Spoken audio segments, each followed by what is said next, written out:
Ano daw po yung low maintenance na haircut para sa mga kababaihan.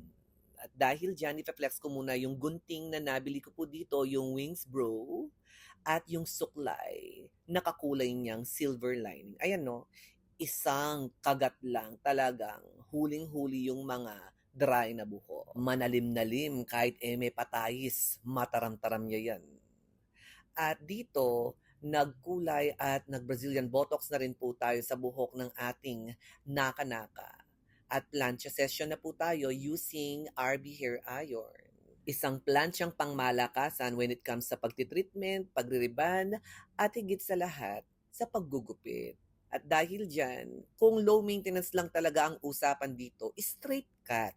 Talagang low maintenance yan. Pero kung gusto mong lagyan ng parang disenyo, kailangan medyo magsipag-sipag po tayong magpatuyo ng ating buhok-buhukan sa blower. Panutok memo king bungumu itang blower electric pan asali ng mamu king 268. Wow, o ayan.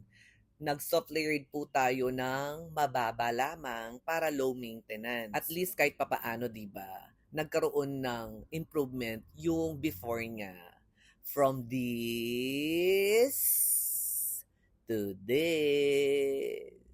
Pwede kang mag-check out dyan sa mga pinakita kong produkto at gunting.